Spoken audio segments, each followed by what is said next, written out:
I'm Fergus Crawley and I'm currently training for a 250km ultramarathon in one go, alongside doing my best to hold on to a 250 kilo deadlift and a 200 kilo squat for reps. And this is what a training day looks like.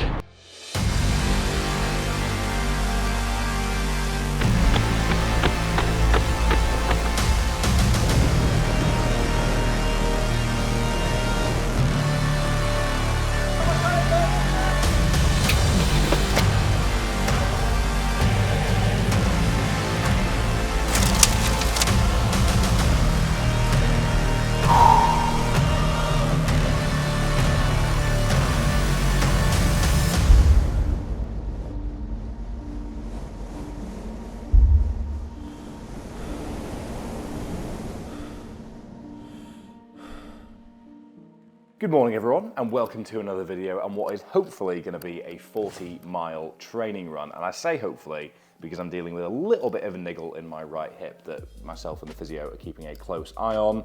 Brief is essentially keep training as normal unless the thing I'm doing starts to hurt, in which case stop doing the thing that I'm doing and we'll reassess. So 40 miles scheduled in today on my feet, but there's a slight chance I'll be making an embarrassing phone call to one of my family members in the house to come and get me at some point along the way. But I thought I'd film the whole thing so that we can roll with the punches together. I am sat here just gone 6 in the morning with 100 grams of Alpen with some blueberries and some skim milk and a cup of coffee. Not really a huge amount to do before I get out the door. Got my bag packed, brought that down the road with me down here for Christmas, and I actually need to pick up some carbohydrate sources from a shop along the way because it is a lap of the Wirral that I have planned. The Wirral being the peninsula to the west of Liverpool, north of Cheshire. Not that well known if you're out with the northwest, but I did a lot of bike riding around here, done a lot of running around here, but I've never actually done a lap. Given that I did a lap of Manhattan a few weeks ago, apparently I run laps of places now. So before I dive into my breakfast and head out the door, I like to do what I do every morning, which is review my Whoop data, starting off with a journal entry.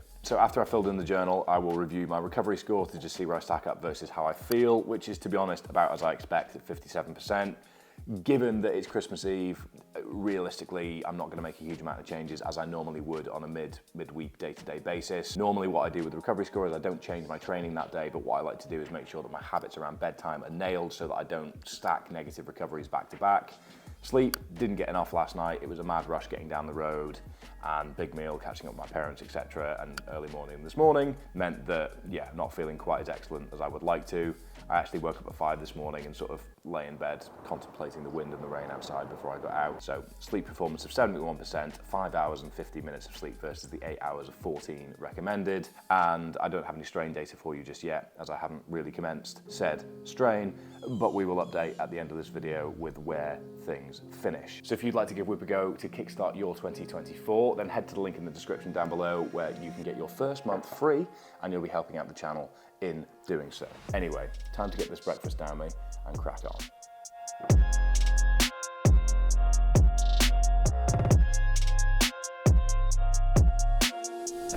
The brief today is essentially to just feel out a big effort. Not too strict on heart rate parameters. I've actually forgotten my heart rate chest strap. Anyway, so that's convenient that the brief aligned with my mistakes, and to just go an ultra pace, sort of conversational like this the whole way around, and just see how my legs feel, see how fueling goes, and just really determine that RPE, perceived exertion rhythm. I found myself really finely tuned with my perception of effort this year around all the track work and the longer, slower stuff, which means I'm perfectly happy just not looking at my watch other than for navigation purposes, which is quite a cool place to be be honest.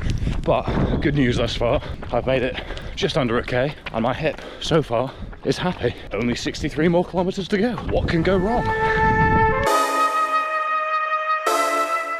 Given the wind in bed this morning and the forecast, this is an incredibly peaceful start to the day. And I've got so much familiarity with where I'm training now because it's the area that my parents live. It's where I stayed in 2020 when I was training for the 500-pound back squat and sub 5-minute mile on the same day. So I've done so much running up and down this promenade with Jamie on my own over the years. Yeah, I've got a real buzz going on that I'm setting off on a big day out with that sense of familiarity as to just why I love peaceful mornings, training, pushing efforts like this one.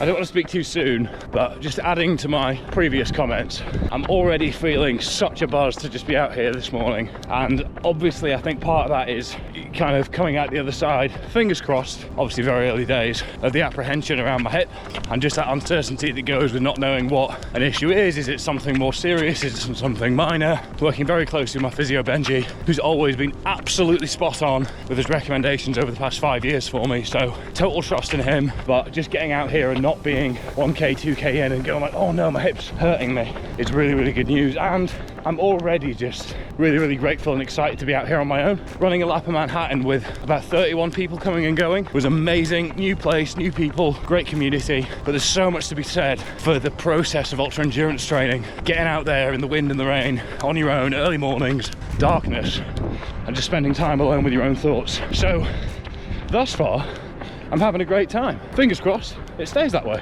The astute amongst you might have noticed that I'm not wearing headphones as well. And I've done a whole video on this in the past. It's on the screen for you to go and check out afterwards as well. But I'm a huge believer in doing your long endurance stuff without, because for one, in events you can't use them. And two, when you're working at a zone 2 effort level, I think that the amount of focus subconsciously that's required to keep moving keeps your mind distracted enough to not be as scatty as it would be normally, but also isn't so demanding that you are kind of in that gasping for air, wondering what the hell's going on, wishing it was all over state of mind, which puts you in this moving meditation state, which personally, for my own well-being and mental health over the years, has been one of the best and most rewarding calibration points as the weeks go by, where if I go a full week without getting my moving meditation, my low intensity steady state zone 2 work at the weekend, I go into Monday feeling a bit worn out, a bit stressed, a bit unrested. And that is one of the main reasons that I'm a huge advocate for doing your long runs, your long rides, your long swims without headphones. Call me a psychopath if you will. Let me know your thoughts in the comments down below.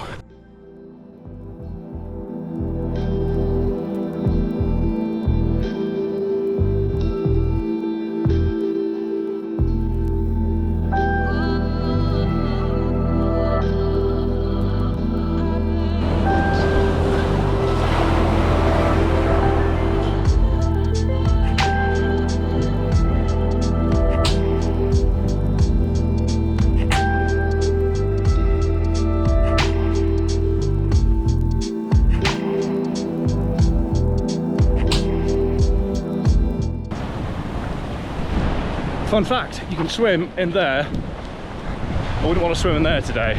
Anyway, 8 miles deep, feeling fantastic. I am full of toxic positivity this morning, saying Merry Christmas to everyone that I see. Just buzzing to be out in the cold, in the elements, in the wind, enjoying being on familiar territory. And for the time being, again, fingers crossed, that my hip is holding out without running being a significant issue for it. So I'll keep you posted on that, but I'm having a good time. Oh, as I was saying,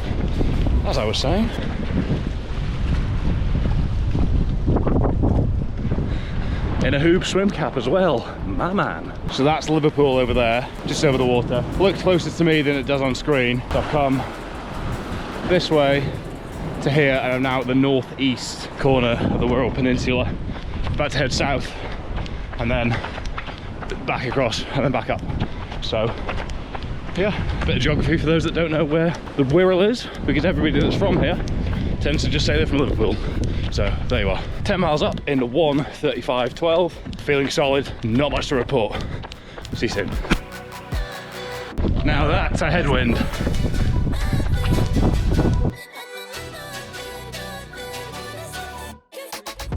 Okay, restocked up on food. I've got enough to get me around now.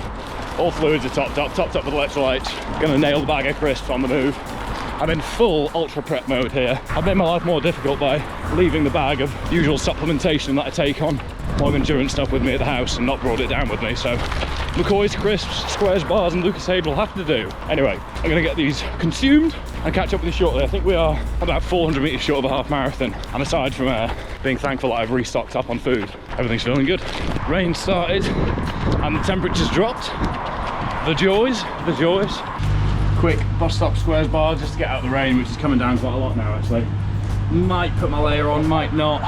Kind of just on the cusp of being cold enough to put it on, but knowing I'll be too warm after about 15 seconds if I put it on. So get this consumed quick checking where I'm at. I'm just shy of 18 miles, I think. And we're not far off crossing back at the south end to head north again. So, consume. See you soon.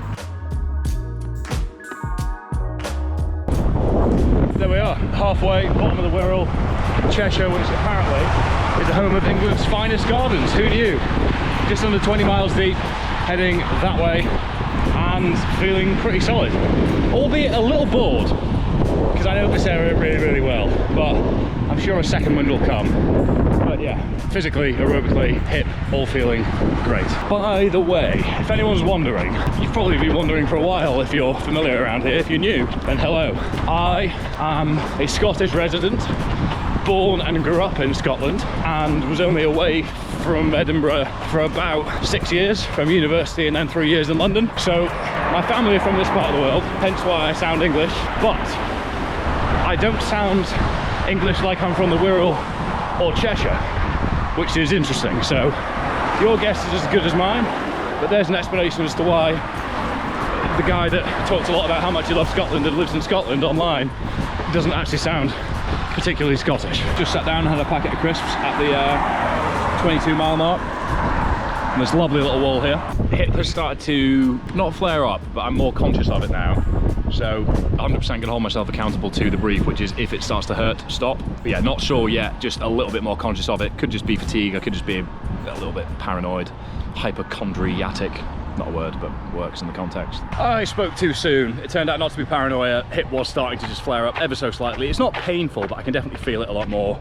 So, given the potential for diminishing returns, I've let Erin know to come and get me. I'm walking and talking to you now just to see how it feels once I get moving again. But all in all, very positive training session. Not going to be able to hit the 40 miles as prescribed, given the fact that the brief, as I've said from physio, was train as usual unless it aggravates the hip, in which case don't do that. And it's now at the point where the hip has potential to be aggravated. So I'm very, very pleased that it's taken as long as it has for the niggle to sort of send me a signal, because that implies that after 4 hours of work it's going to be something that's quite manageable. Whereas if it was something that I was really worried about, then it was probably the sort of thing that would flare up the second I left the house. So I think the best thing to do for this video is just let the chronology of it unfold. Not sure what I'm going to title or thumbnail this, but we'll see how it comes out. If you feel clickbaited, I apologise, but this is not the way that I saw this day going. Hopefully it's been at least insightful as to what the day looked like from my end. Nonetheless, I will keep moving and then touch base with you again when I'm in the car to just round off exactly how far I covered, how the hip feels for the next little bit of running, etc, etc, etc. But nothing to worry about, I don't think. Bonjour, children. Wait, just one? Yes. Just one child. Where is your brother? Where is your brother? Back in the car after just over 40k and just over 4 hours of data on the screen for you somewhere. Very positive ultra endurance training session, given that I'm working towards 250k in one go at the end of March.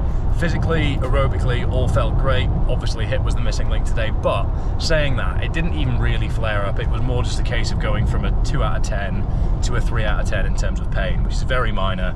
But the brief from Benji was, if there is a increase in your awareness of it, just call it there. To get 4 hours of work done without it being an issue at that point is very, very positive and encouraging, which makes me confident that it's going to be something manageable, because obviously when injuries flare up, especially in my line of work, there's a bit of catastrophizing that goes on up in the noggin here. So let's see what happens. I will keep you posted with data to sort of reconvene on that, because I said we'd debrief at the end. It's just here, strain at 20.5, and I'm going to do my best to sleep very well tonight, but it is Christmas Eve, so I'll be consuming several beverages of the alcoholic variety, probably eat myself silly because I've got a fair amount of calories to balance the books with, and I enjoyed that. I did really enjoy that. This morning I was buzzing to get out there, and whilst I'm a little bit disappointed that I couldn't complete my arbitrary goal of adventuring around the Wirral and doing a lap because I know the area so well, it was kind of something I wanted to box off, but I'll be able to do that again at some point in the future when my hip is a little bit happier. What matters now is being sensible and sustainable and focusing on longevity for the sake of my overall training, rather than being a hero one day for the sake of doing what I said I was going to do or ticking off an arbitrary goal. That's where the ego wins, and that's where we recommend that, generally speaking, you hold yourself accountable to some rules for the sake of longevity with your training, because after all, to continue developing and progressing as an athlete, you need to try and remain injury-free as long as possible. Fingers crossed, I can continue doing this. The whole time I've been on this channel, I haven't actually really had a severe injury, touch wood, that it stays that way. So, to be honest, I'm probably due one, given that I do so much training, but again, touch wood. Hope you've enjoyed this video. Please do drop a like, comment with your thoughts and feelings, and make sure that you subscribed, please. Look forward to sharing the rest of the training journey with you along the way, and I'm going to go and stuff my face. I wish you all a very, very Merry Christmas, and there'll be a video going out on New Year's Day, so I'll wish you a Happy New Year then. That was erratic driving from you, bloody hell. And on that note, I think for the sake of managing the culpability for reckless driving there, Erin, goodbye.